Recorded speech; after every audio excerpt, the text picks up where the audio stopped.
It's Friday, May 31st, right now on 12 News at 10. A fire in Avendale right off the I-10 freeway, and this is the third time in 3 weeks that this location has burned. A Scottsdale businesswoman out of $25,000 after she says she was scammed by crooks. Tonight, we'll show you how they managed to do it and how you can avoid becoming a victim. A Phoenix woman facing animal cruelty charges for leaving her dog in the heat for hours. Tonight, we hear reaction from her neighbors. It was clear that the dog wanted to get inside. Today was the hottest day of the year so far, reaching 107. But we have even hotter days showing up in the 7-day, including our first 110 of the year. 12 News at 10 with Mark Curtis and Caribe Divine starts now. Well, good evening. We begin tonight with breaking news after a brush fire sparked in the same area for the third straight Friday.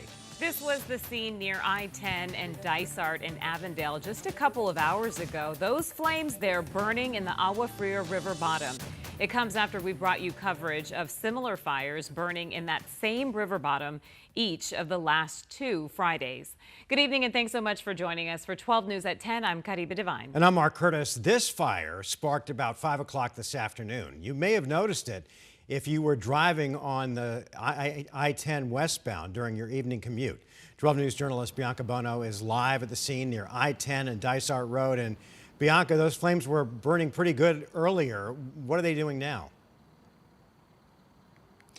Things have reduced significantly out here. Mark, Caribe, good evening to you guys. You can certainly still smell the remnants of that brush fire in the air, but you really can't see it anymore, and that is a great thing. Right now, we're live just north of the I-10 freeway near the Dysart Road exit, right at Friendship Park, and things are dramatically different than what we saw just a couple of hours ago. I want to show you what's happening right now. You can still see a few hot spots burning. That's in the Agua Fria River bottom, but the fire is completely under control. But this was the scene earlier this evening. The fire broke out around 5 o'clock this afternoon and just continued to build. This was right around rush hour, so you can only imagine the concern that drivers had as they were passing by. And this fire produced a lot of smoke, so traffic was absolutely impacted.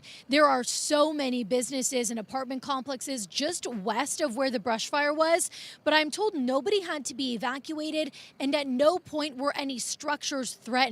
That is in large part thanks to the huge response that we saw out here led by Avendale Fire. There were many other agencies as well that responded to help. Here at Friendship Park, there were some soccer games that were going on tonight, and it appeared some of them were delayed possibly due to the fire activity. But in the last hour, we spoke with Avendale Fire Battalion Chief Steve Mayhew. Take a listen. We had a decent wind on it, so that definitely kicked up the progression of the fire. It was going into burning right towards the fire that we had last week, so we weren't too concerned with where it was going, more concerned about the smoke and these high power lines right behind us. Now, what makes this so unusual, this is the third fire in this area in the past 3 weeks alone. Last Friday, this was the scene when crews battled flames again just north of the I-10. And the Friday before that, on May 17th, another fire here in the river bottom. I did ask the battalion chief what is causing these fires. He said they don't know for certain as they're still under investigation, but they do assume that these fires are human caused. Now, back out here live, there are just a few crews remaining in the area. They're going to keep an eye on things, and they'll really mop the rest of this up over the course of the next few hours. I'm told that in total, 24 acres burned tonight. We're live in Avondale. Bianca Bono, 12 News. Okay, Bianca, thanks. New at 10, we talk about scams all the time, but this is a new one. A Scottsdale business owner was scammed out of $25,000 after getting a text message from her bank that appeared to be legitimate.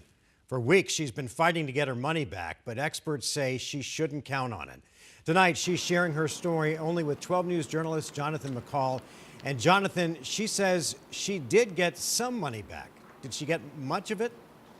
Yeah, Mark, if you think about it, Mark, $25,000 is a whole lot of money.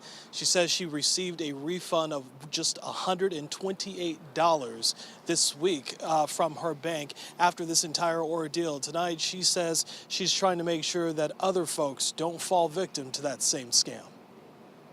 Taylor Trost, These scammers are so good and so smart these days. now on a mission to warn others on how to avoid the pitfalls of scammers. Since April, this Scottsdale business owner says she's lost. 25,000 to be exact. She says it all started with a text message from someone claiming to be from her bank asking about a wire transfer. And I texted back to that number and just said no. But then she received a call from a number that showed the name of her bank. He basically told me this story of someone had gone into a branch in San Antonio, Texas, pretending to basically being an imposter of myself. She says the person on the phone tricked her into securing her account by providing personal information. She says in a matter of minutes, the money was all gone. The news confirmed to her when she called back to her real bank. For weeks, she says she fought to get her money back, even sharing her story on TikTok. After listening to stories here on TikTok, I know that I'm not alone in this. But this week, she received a letter stating she would only receive a refund of $128 and her case now closed. I felt an immense amount of guilt and almost embarrassment, because it's you see on the news, oh, it's only old people. But according to the Federal Trade Commission, she's not alone. Americans ages 18 to 59 report the most scams, but it's those over the age of 70 who are most likely to lose the most money. In 2023, the FTC said 2.6 million fraud cases were filed in the U.S., costing Americans $10 billion. Because cyber criminals have gone away from hacking and have moved more to social engineered attack. Cybersecurity expert Burton Kelso says crooks use threats that trigger emotions, causing people to react quickly rather than to think reasonably. He encourages folks to use caution when providing information and says if you're sending money, be aware. Cash apps, gift cards, and wire transfers make it more difficult to trace if fraud is involved. And Jonathan, it's a shame that this woman didn't get more of her money back. Do we know how this has impacted her business? Well, you know, Caribe, for every small business owner, they will tell you that every single penny matters to them. And her being out of $25,000, she says it is definitely taken a big hit on her business. That's because she has 6 other workers to support as well with that money. But she says she's going to continue to fight and, as long as possible, keep her doors open as well. Reporting live tonight in Phoenix, Jonathan McCall, 12 News. Okay, Jonathan, thanks. Well, if you didn't know it, today was the hottest day of the year so far. Don't worry, there's plenty more coming. The heat isn't showing any signs of letting up. Meteorologist Lindsay Riley joins us now with a first look at your forecast. Lindsay, how hot is it going to get this weekend? Well, this weekend we'll be in the same ballpark as today. Today we topped out at 107. We'll be close to that tomorrow. A little bit, a couple degrees less on Sunday. But next week we could see our first 110 of the year. Typically we see that by June 11th. So right today, 107. We're currently at 96. We have 90s out in western Arizona, 50s at the Grand Canyon, and even 49 up in Window Rock. Skies are clear. If you're in the lower deserts, great weekend to be out at the pool. It's going to be nice and hot, not terribly breezy across the lower deserts. 91 degrees already at 10 a.m. tomorrow, crossing over into the triple digits by 1 p.m. As you can see, we'll range anywhere from 104 to 106 through Tuesday. After Tuesday, the temperature shoots up. We could see our first 110 by Thursday, and we'll be extra hot heading into next weekend. Mark? Okay, Linz, thanks. The jury in Chad Daybell's triple murder trial will continue deliberations into the weekend, deciding whether Daybell should get the death penalty. The so-called doomsday author was convicted in the murders of his wife Lori Vallow's 2 kids, Tylee and JJ, who at one point lived in the valley. He's also convicted of killing his first wife, Tammy Daybell. The same jury that convicted him is also deliberating whether or not he should get the death penalty. They started deliberations today after hearing victim impact statements. The court said deliberations on the death penalty will start again tomorrow morning.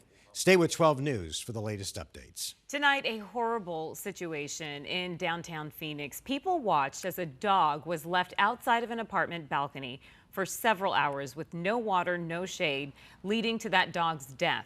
The dog's owner now faces animal cruelty charges, but witnesses tell 12 News journalist Chase Golightly that they believe this all could have been prevented.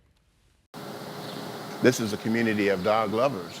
And so a lot of people were upset. Those living at the Portrait at Hans Park Apartments looked up in disbelief. I think it's just cruel. Seeing a dog on this concrete patio 5 floors up, baking in the hot summer sun with no water. I can't believe that somebody would think that that's okay in Phoenix. Barking relentlessly for help. It was clear that the dog wanted to get inside. Neighbors like Jerry Oliver Sr. were livid. How long do you think that dog was out there? I would say probably 5-6 hours. Many tried to help. I found a maintenance guy to kind of acknowledge it and see if they can get inside. The neighbor that's on this side was trying to throw water across over. Oliver went to office management to see if they could go up and get the stranded dog. And they kind of threw their hands up and said, well, my boss told me, no, we can't go up. And I said, well, it's an emergency. That dog is going to die. 12 News talked to a manager at the property who said they can't comment on the situation. Did you and others feel helpless during this, just watching that dog suffer?